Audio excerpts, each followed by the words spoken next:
IndieWire reports Jennifer Lawrence blasts two-party system amid Roe v. Wade overturn. Politics are killing people. Get the government out of my snatch, the Oscar winner said. Well said. That'll be a quote for the ages. I posted on Twitter how, quotes from prominent figures used to be very serious, like, it is better that 10 guilty persons escape than one innocent person suffer. And it was because we didn't record everything said by everyone all the time. But Jennifer Lawrence, this will be a tribute. Get the government out of my snatch. The message, I get, I'm not a big fan of the government. But delivery, well, that'll go down in history, I suppose. Jennifer Lawrence, of course, a movie star. You may have seen her in the Hunger Games franchise, as well as many other films. I think she was in American Hustle, wasn't she? I don't know. Well, in the opening line to this story, we get this piece of gold.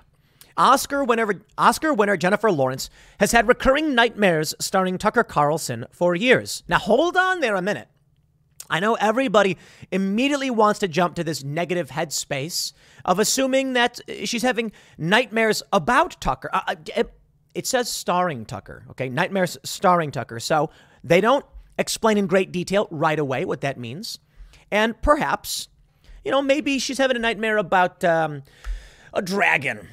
She's being chased by an evil dragon. Yeah. And then, Tucker Carlson swoops in like a knight in shining armor and saves her. Still a nightmare. Okay. But Tucker, not the bad guy. Have you considered that? Or I think the way most people assume this is that Tucker is the bad guy chasing her and she's freaking out. I don't know. What nightmare could you possibly have starring Tucker Carlson? It's kind of crazy to me because, I rarely, if ever, have nightmares. But if I do, it's usually about like, I don't know, getting into a car accident or something, or losing a loved one. Things like that, like scary things. Not like Tucker Carlson. I don't have nightmares about like Rachel Maddow talking and saying things about Trump because I don't quite care all that much. But these people really do live in this insane reality. And so in her mind, Tucker Carlson's like grabbing, he's like in the TV and then he like grabs outside and he like pulls himself out. He's like, I'm coming for you. I can only imagine what she's having nightmares about. There's this meme going around about things your therapist says and then things you do or something like that. I can't relate to the meme because I don't have a therapist. I'm sure all these people on the left would be like, oh, but you need one. And I'm kind of like, I'm surprised y'all. I'm surprised that so many people have therapists. I'm not surprised they need them. This is a perfect example of somebody who needs a therapist. Dude, if you're having nightmares about Tucker Carlson, you do need a therapist. You need an adult who's going to be honest with you and tell you to grow up, calm down, and live your life. Maybe lift a heavy object or two, take some responsibility, and go and figure out what the world is really like. This is insane. Tucker of all people. Okay, let's read the story and what Jennifer Lawrence has to say. Not that I'm going to take it too seriously, considering she's having nightmares about a guy on TV. They say, ever since Donald Trump was elected president in 2016, Lawrence has made an effort to address the divided nation, as embodied by her own Kentucky-based family. Quote, I just worked so hard in the last 5 years to forgive my dad and my family and try to understand it. It's different. The information they are getting is different. Their life is different, Lawrence told Vogue in the new cover story. I've tried to get over it and I really can't. I can't. I'm sorry. I'm just unleashing, but I can't F with people who aren't political anymore. Okay. Well, I don't know exactly where this all leads. I mean, like celebrity stuff. Obviously, outside of this in the culture war, I think it leads to some kind of civil war. And what y'all need to understand, and what a lot of people missed, is they think that when I come out and I'm like, civil war is coming, they're imagining like, I'm looking at a bunch of dudes fighting each other and hitting each other with sticks, and that's my reasoning for why I think this may be the case. Partly, there is violence. I do mention that, but I want to just stress this point that I think is often overlooked. When cultural issues become two distinct realities, people can't relate to anything anymore, which is why I say culture is so much more important. If there is a unified culture, then we think similarly. We see the same things. But for her, she's outright saying her family gets different information and she's tried to understand it, but she can't because she is in a parallel reality. Example, during the Gordon Sondland testimony over Trump's impeachment, he literally said there was no quid pro quo. Okay, full stop. What that means is Donald Trump did not expect anything in asking Ukraine to investigate this Biden thing. However, he says, but I kind of feel like there was. What ends up happening is you get CBS saying Sondland confirms quid pro quo, Fox News saying Sondland confirms no quid pro quo. What reality do you live in? Now, the reality is no responsible news outlet would take that piece and claim it was confirmation of one. His feelings are entirely irrelevant. What he said was Trump said no. Boom. Confirmation. Trump said no. Your feelings don't matter. But this is what happens. Jennifer Lawrence lives in bubble world. And so because of that, she can't understand what's happening. Take a look at this. The Causeway actress added, "You live in the United States of America. You have to be political. It's too dire. Politics are killing people." Dude, I just would like to point out, you're arguing in favor of abortion with this article and this interview. That literally kills people. I don't play that game where the left tries to make weird scientific arguments about when life begins. Life begins at conception. I'm not saying there's not a pro-life position. That's a scientific fact. A unique set of DNA is created upon fertilization. Now, there's a whole world of arguments we can get into on that, but that is when life starts for that individual. There's like no other point. It's insane because the left makes arguments about sometime after birth, I suppose. I've even heard 3 months after birth when memories start forming. And I'm like, no, just wrong. Wrong. Excuse me, wrong. All right. Anyway.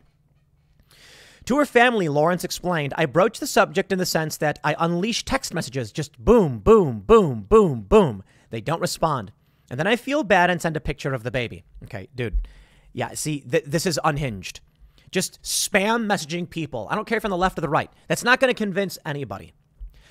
The Socratic method is probably the appropriate way to do it. Jennifer Lawrence, if she tried to broach her family with that method, would find herself a Trump supporter. I'm not exaggerating, and I mean it literally. Because here's what happens. You see, the Socratic method, or variations of, you want to ask questions to dissect a person's worldview. Let them tell you to explain to you. And it works because you're listening. You're hearing what they have to say. Now, here's the problem. I've had people come to me and do things like this. The only problem is I know what I'm talking about. I don't know everything. I don't get everything right, but I've read tons and I know these sources. My favorite example is when I mentioned that China was getting DNA samples from COVID tests. And I had someone just scoff and laugh and say I was wrong. And I just took my phone out, pulled up the NPR article and handed my phone and said, "You can read it. I don't know." It's like you think that I'm making this stuff up for some reason. I don't know. I don't care. It's what happened. If Jennifer Lawrence approached her family like her dad and said something like, "Donald Trump committed a crime," and then he said, "What crime?"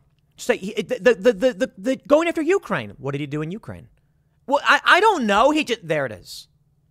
If she asked her dad, and I'm assuming her dad, knows, I could be wrong, and said something like, "What did Joe Biden do?" And he responded with, "He flew to Ukraine, went to the president, told him, if you don't fire a state prosecutor, I will block $1 billion in approved loan guarantees, which is illegal." Here's the video of him saying it. Just show the video of him saying it. And then what would Jennifer Lawrence say? You see, the problem is Trump derangement people, or I should say right derangement syndrome people like Lawrence, doesn't care. I will also mention that, her family doesn't respond. They should. They should respond. They should have an intervention. They should bring her and say, "Jennifer, let's have a seat. Let's talk about this." Now, I will say here's one of the biggest challenges. One of the biggest challenges is that I don't expect her family to actually know all these things and have all the answers. What happens is people will listen to my show. They'll listen to Timcast IRL or Timcast News, Tim Pool Daily Show on iTunes and Spotify. And they'll listen to it, get the general idea and say, "Wow, I didn't know that." They're not going to remember every little single detail because they have other things to attend to, like their jobs. Someone will then ask them and they'll say, "Biden did this illegal stuff in Ukraine." Well, what illegal stuff? And they'll be like, It was related to loans and stuff. And he was talking to the president, got a guy fired. I don't know the full details. And they'll say, "See, you don't know what you're talking about." The same is true for Jennifer Lawrence. She's getting a lot of information and she can't retain it all perfectly. So she's getting whipped up into a frenzy. The only problem is the people on the left are lying to people like her, claiming that Tucker is lying to people like them. Tucker gets things wrong. He does. So do I. But the Joe Biden stuff, it's definitive and it's there in your face. Donald Trump is no saint. Donald Trump has also done things wrong. The game they play is that us pointing out that Biden is a bad dude, hanging out with some bad boys, is that we must be defending Trump. I think Trump's better than Biden for a lot of reasons. I think Trump was one of the greatest presidents we've ever had. That doesn't excuse Trump of the things that he's done that I think are bad. However, I think Trump is mostly done good. And if I had a choice, my first choice wouldn't be Trump. Sorry, that's the reality. But you can't come out and be like, you criticizing Joe Biden as a defense of Trump. No, sorry, not interested. You want to have a conversation about the things Trump has done? Lay on the criticisms, and I will have that conversation. Period. You want to talk about what's happening? Fine. But Jennifer Lawrence having nightmares about Tucker Carlson just shows that these people have lost the plot. Lawrence addressed the sexism and misogyny present in modern day society as embodied by Trump besting Democratic candidate Hillary Clinton. You see, this is what really grinds my gears. Jennifer, Hillary Clinton was a Secretary of State while they were blowing up children. OK, I didn't vote for Trump or Hillary in 2016. And I'll tell you why I didn't vote for Hillary. It's not because she's a woman. I don't care that she's a woman. I care that she was Secretary of State running the Clinton Global Initiative or whatever, the Clinton Foundation, taking money from foreign governments. And she was in our government at the time.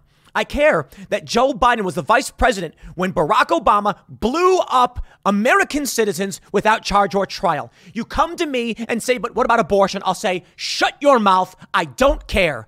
Barack Obama killed a 16-year-old American citizen. The president quite literally murdered someone.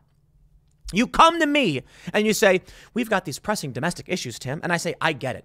And you know what? I say, let me hear what you have to say. And it always falls down to this. The reason I voted for Trump has nothing to do with misogyny or Hillary Clinton. It has everything to do with Joe Biden, the lucrative contracts that went to his family, the illicit business dealings of his son, but more importantly, that he presided over the invasion, I should say, over the advancement of hostilities in the Middle East under Barack Obama, which I blame George W. Bush for, no problem. And Barack Obama expanded the conflict, put more troops out there, blew up children, and Joe Biden was there, making sure, or I should say, we'll put it this way, Biden Inc., as reported by Politico, his brother's fortunes getting lucrative contracts in Iraq after Joe Biden was put in charge. What a coincidence. I'll put it that way. The most important thing to me is that when the United States government murdered several American citizens in violation of our constitutional rights because they didn't like them, that was Joe Biden sitting there with a smile on his face. And you want me to vote for that? Donald Trump's a bad guy for a lot of reasons, but no new wars, pulling our troops out of the Middle East, trying to make peace, the Abraham Accords, spare me. But he's a misogynist. America deserves it. I'll put it that way.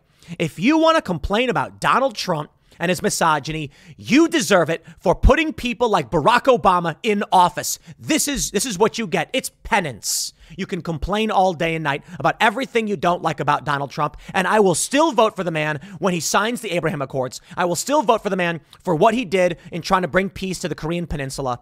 And as much as we can talk about drone strikes increasing under Donald Trump, you want to break down the nuance here, trying to end the hostilities in Syria, trying to get our troops out of Afghanistan, trying to bring peace to the Middle East. I will vote for that every step of the way when people like Joe Biden, Hillary Clinton, and Barack Obama expanded it, causing so much of the crisis with ISIS, the rape, the murder, the torture, people being immolated alive.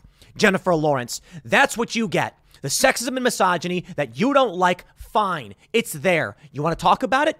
Maybe if you and all your friends didn't vote for these psychopaths who put people like Julian Assange in some kind of psychotic solitary confinement for a decade. Why? Because he's exposing the crimes committed by this country. Maybe if you didn't vote for these psychopaths, we would not have to resort to Donald Trump to do something about it.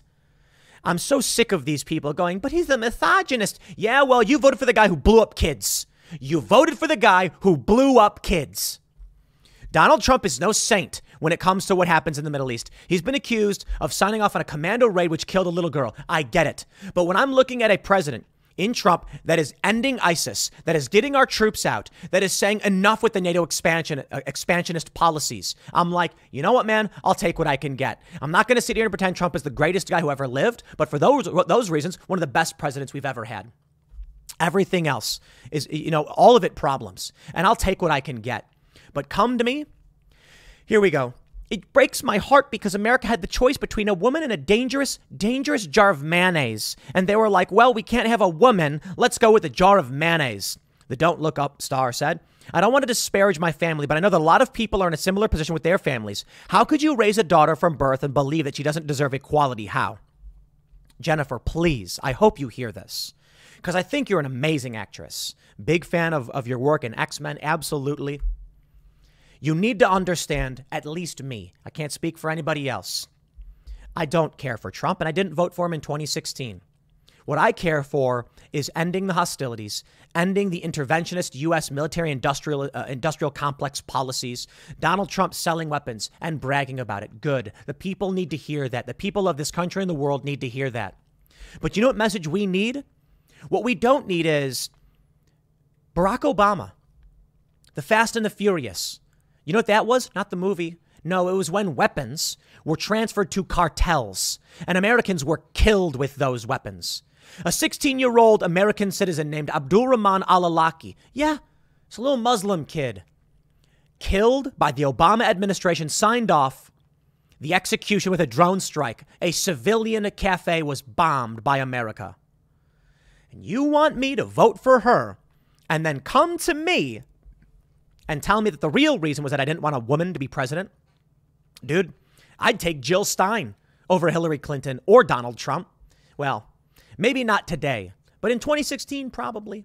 Because I'll take one of these hippy-dippy Green Party people if it means they're not going to expand the wars and they're going to just focus more on American policy. The problem I have right now with the Green Party and probably people like Jill Stein, wokeness, the weird cult racist garbage. For Lawrence, overturning Roe v. Wade further exemplified the hatred of women in America. Like Ruth Bader Ginsburg said, a woman of means is always going to be able to get an abortion. The Winter's Bone breakout said, if anybody ever needed proof that our two-party system is a failure, get the government out of my snatch, okay? Pull quote on the record. Amazing. It's too personal to a female's existence to watch white men debate over uteruses when they, from the bottom of their hearts, can't find a clitoris. You see, this is the vapid look. Okay, let's move on. We get it. Jennifer Lawrence, you genuinely don't understand. And I hope one day you sit down and actually listen to people. But let's talk about some stuff. Okay, what do we have here? Here we go. It's a song. Only Ever Wanted. Timcast. All right. We also have Will of the People. What is this one?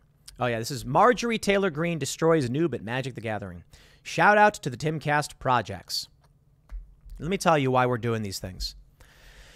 In the Marjorie Taylor Greene destroys noob at Magic the Gathering clip, you can see here's Ian looking all gruff and grim and angry.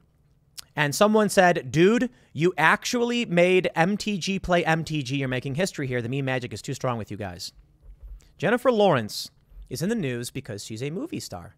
And then she comes out and says things that are nonsensical. How do I reach these people? Let me click this little like button right here real quick on this video. Smash that like button. Marjorie Taylor Greene playing Magic the Gathering was completely apolitical. Ian Crossland of Timcast IRL plays Magic, and he goes and he's on a forum, and someone's smack talking him, and it turns out it's Marjorie Taylor Greene, and she beats him at MTG, and he's all angry. It's a funny bit. Watch the bit. It's great. We're making culture to inspire young people to have a laugh and create community. Because if we don't, people like Jennifer Lawrence are the ones that get the most airtime. That's it.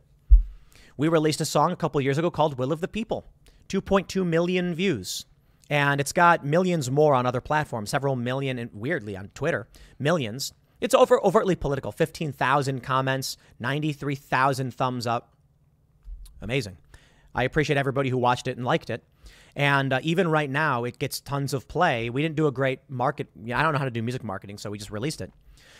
But the point is, we need to be building culture. That's what we need to do. Otherwise, it's the likes of Jennifer Lawrence that are going to go out and they're going to lie. Just be wrong, okay? I don't know if she's lying, but she's wrong. Wrong. She doesn't understand us. She doesn't understand Trump supporters. And then we released, in the last week, Only Ever Wanted, the first song on Timcast Records, whatever. Name is the name, whatever. 1.746 million views on YouTube. And boy, did the left go nuts on this one. And it's because they're finally starting to get it. We are a threat because we make culture. And eventually, people are going to hear this and they're going to like it. Oh, they didn't take big issue with Will of the People. And I think the reason is it is doing really well, but it's overtly political. The song itself is overtly political. And I think when it comes to culture, politics is niche.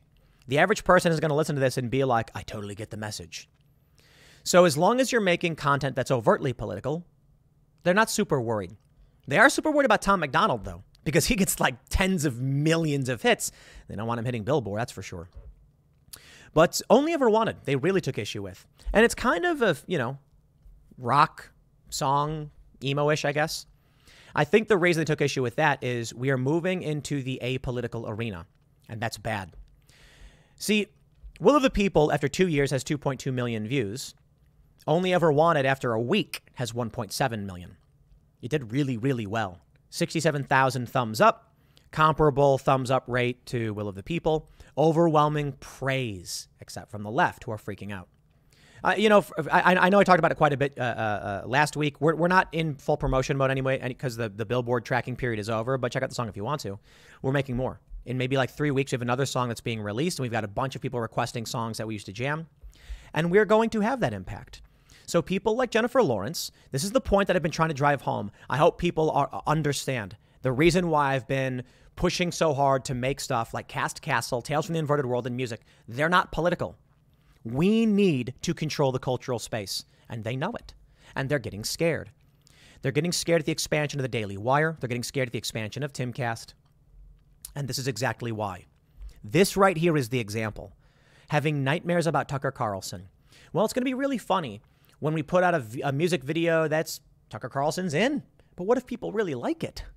I'm not saying we're planning anything with Tucker Carlson. I'm saying in the future, we'll have right-wing personalities and figures featured in music or something like that. We'll do a song with James O'Keefe. He can dance and he can sing. He DJs. Maybe Ben Shapiro will play the violin. Who knows? But what happens if we land a Hot 100 song that's getting play all over the radio and, oh no, Ben Shapiro is playing violin in it? Well, then the problem is when the song hits and the big media outlets are forced to acknowledge it, people are going to ask, I love that song. Who performed it? And you're going to say, oh, that was, Tim Pool, Carter Banks, Ben Shapiro, and Pete Parada, or whoever else. And then Ben's going to come out and give a speech, talk about, music. And then people are going to follow him. And then he's going to tell you he's pro-life. You see, that is the issue. Politics is downstream from culture. Jennifer Lawrence has no business talking politics until you realize this is exactly how the political machine works. She has every business talking politics. That's why they do it. So, we need to compete. Otherwise, that's it, right there. That's what the kids will see. The regular people watching a movie, that's what they'll hear. You heard her say it. She said you have to be political, and she won't F with people who aren't political anymore. I hope you're recognizing why we must win that cultural battle, making content and culture. More to come. I'll leave it there. Next segment's coming up at 4 p.m. over at youtube.com/Timcast. Thanks for hanging out, and I'll see you all then.